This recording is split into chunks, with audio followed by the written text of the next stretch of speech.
Oui, effectivement, comme vous aussi, nous avons suivi sur les réseaux sociaux euh,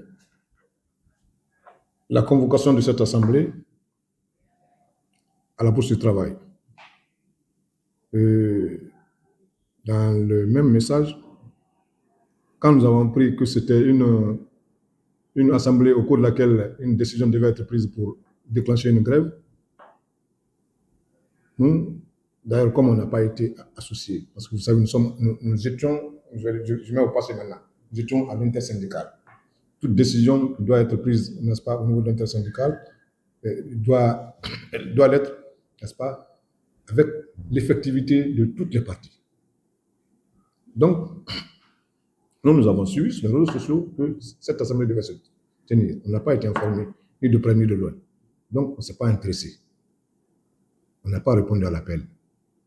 Et nous avons d'ailleurs anticipé, nous, de tenir une autre assemblée le jeudi au siège du SLEG, à laquelle on a convié, n'est-ce pas, les médias de venir. Certains médias, beaucoup étaient là-bas. Donc, au cours de laquelle nous avons expliqué, n'est-ce pas, pourquoi il n'y a pas eu négociation au mois de février, hein, et quelles sont, n'est-ce pas, les dispositions qui ont été prises depuis la signature du protocole d'accord, quelles sont les avancées. On a eu à expliquer tout ça. Les travaux de commission qui ont été mis en place depuis la signature du protocole d'accord, les résultats des travaux, n'est-ce pas, de ces commissions-là. On a donné tous ces détails-là au siège du SLEG, aux enseignants. Donc, pour nous, il n'est pas question en ce moment de déclencher une grève. C'est pour ça qu'on n'a pas répondu n'est-ce pas, à l'appel. D'ailleurs, on n'a pas été, et on a demandé aux enseignants, n'est-ce pas, de ne pas respecter maintenant un mot d'ordre de grève, puisque ça ne vaut pas la peine. Il faut que les syndicalistes comprennent, n'est-ce pas, quand est-ce qu'il faut déclencher une grève. Quand tu es dans le syndicalisme, il faut d'abord te former syndicalement. Il faut avoir les connaissances essentielles dans le cadre de la gestion, n'est-ce pas, du syndicalisme. Donc, il ne faudrait pas prendre des décisions comme ça, hâtives parce que tu es syndicaliste, parce que tu veux te faire voir, tu veux qu'on parle de toi, n'est-ce pas? Tu prends des décisions, n'est-ce pas, allant dans le sens de signer du désordre, en ne respectant pas la loi. Parce que quand tu déclenches une grève, n'est-ce pas, sans respect de la loi, c'est ce qu'on appelle la grève sauvage. Il faut respecter la procédure, il faut respecter les textes. On ne peut pas déclencher une grève lorsque, n'est-ce pas, tu es en négociation, lorsque le couloir n'est pas fermé, lorsque le patron ne refuse pas le dialogue. On ne doit pas déclencher la grève. La grève doit être la dernière arme du syndicaliste qui doit brandir, n'est-ce pas, lorsque toutes les autres voies de recours sont bloquées. C'est en ce moment qu'on utilise la grève. Mais la première fois, ils ont abandonné à la fonction publique. Quand on était en pleine négociation, ils ont abandonné la nuit. Le lendemain, ils ont programmé une grève, n'est-ce pas, qui a fait en sorte qu'une élève a perdu sa vie. Hein? Ils ont recruté les bandits qui sont allés jeter les pierres sur les toits des écoles, alors que les enseignants de SLEG, tous donnaient les cours, tous les cours se donnaient, n'est-ce pas, normalement. Donc, nous sommes en moratoire qui a pris fin le 13 avril, parce qu'on devait reprendre les négociations après le protocole d'accord. On devait poursuivre les négociations sur le statut particulier de l'éducation au mois de février. Mais vous savez, les élections présidentielles ont eu lieu le 28 décembre.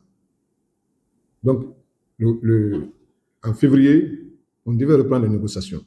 Le président du CNDS est venu vers tous les syndicats, y compris les leurs, le SNE, la FSP, le SLEG. Ils nous ont conviés à une rencontre pour laquelle ils nous ont demandé de donner 100 jours, n'est-ce pas, au président de la République pour lui permettre de s'installer, pour lui permettre d'installer son gouvernement, pour permettre au ministre aussi, n'est-ce pas, de s'asseoir, n'est-ce pas, et de se tremper dans les dossiers. Donc, et jusqu'à les 100 jours ne sont pas terminés. Les 100 jours sont terminés, le 11. Le 11, parce que c'était en janvier, février, mars, ça fait les 90 jours. Si aussi c'est 30 jours le mois, hein? Ensuite, plus 11, ça fait 100, donc ça c'est terminé. Quand les 100 jours sont terminés, quand les 100 jours sont terminés, le temps mortal, il faut qu'on appelle, il faut qu'on dise, ah, les 100 jours sont terminés, on va commencer les négociations, on va ouvrir les négociations, oui ou non.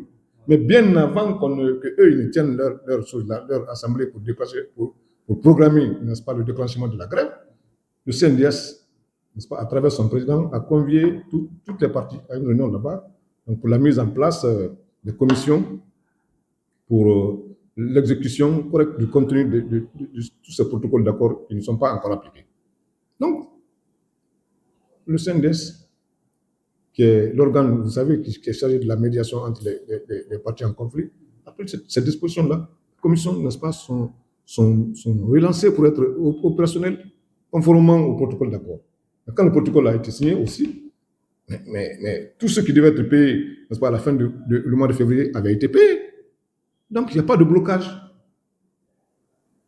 Le protocole suit, n'est-ce pas, son application. Donc, il ne peut pas dire que le contenu du protocole est bloqué. Parce qu'à cause des anciens contractuels, on a dit que les anciens contractuels doivent intégrer, mais la commission qui doit recevoir ces anciens contractuels-là est mise en place.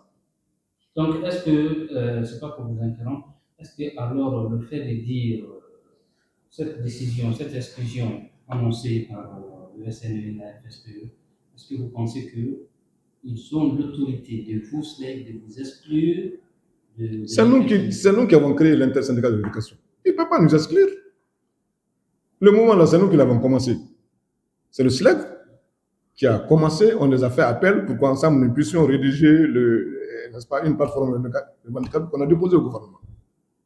Et c'est le SLEC et la FSPE qui ont créé l'intersyndicat de l'éducation. Et cette frange de la FSPE là, n'est-ce pas, est dirigée par Salifou Kamara, qui est légalement, n'est-ce pas, élu et qui a sa représentativité au niveau de toute la Guinée. Donc cette frange-là est avec nous. Hein? Donc ce qui veut dire, résumé, ils n'ont pas compétence de vous exclure. Non, ils n'ont aucune compétence de nous exclure. Et même s'ils excluent de quoi, ils reprennent quoi pour nous exclure? Hein? La FSPE qui est là-bas n'est pas représentative. La FSPE qui est représentative, c'est dirigé par Salifou, qui est suspendu entre guillemets par la CNTG, hein? Mais qui se réclame être le secrétaire général légitime, qui est sur le terrain. Alors là, il est à Dakar, il est invité par l'éducation pour le congrès d'un syndicat au Sénégal. Donc, qui nous exclut, il ne peut pas nous exclure. Nous sommes un syndicat le plus organisé en Guinée. Le SLEC existe dans toutes les écoles de la Guinée, de Kassa jusqu'à Yomou. Il n'y a pas d'école où le SLEC n'a pas sa racine, n'a pas de représentant. Donc, cette idée de grève avancée par le SNE et la FSPE ne vous intéresse pas? Non, ça ne nous intéresse pas. Et d'ici là, est-ce que, puisque les 100 jours sollicités par le CNDS, pardon, Conseil national de dialogue social, oui, par le CNDS sont expirés, oui. Est-ce que vous comptez faire au niveau de SLEC pour que les négociations puissent reprendre? Comme je viens de le dire, il y a eu déjà des dispositions qui ont commencé à être prises en rendant opérationnel, n'est-ce pas, les commissions qui devaient travailler sur la continuité des négociations, c'est-à-dire le contenu du protocole d'accord concernant, n'est-ce pas, la commission qui doit travailler sur l'intégration des anciens contractuels et de Conakry et non retenus de l'intérieur du pays. Donc il y a ça. Donc maintenant, reste à relancer les négociations proprement dites que nous allons demander dès maintenant, dès cette semaine-ci là. Hein? Le président du Conseil de dialogue social est prêt pour ça. Il a fait, n'est-ce pas, des écrits déjà au gouvernement. Ils sont en train de prendre des dispositions pour que nous puissions relancer automatiquement, parce que les 100 jours sont terminés. C'est lui qui nous a demandé. Il est très pragmatique. Chaque fois que les problèmes se posent, je parle du président du Conseil national de dialogue social, chaque fois qu'il y a un problème, il prend, n'est-ce pas, son bâton de pèlerin pour nouer, n'est-ce pas, les contacts avec les autorités pour ouvrir les négociations entre les parties. Il l'a toujours fait et il est en train de le faire maintenant. Là. Donc il n'y a pas de blocage. Il n'y a pas de blocage. C'est pour cela que nous demandons à tous les anciens n'est-ce pas, d'être en classe, de continuer les cours, de ne pas bloquer, n'est-ce pas, les cours, de ne pas arrêter les cours, de continuer, n'est-ce pas, la dispense, quel que soit, parce qu'il n'y a pas lieu de lancer une grève maintenant là, parce que nous sommes en train de négocier, il n'y a pas de blocage.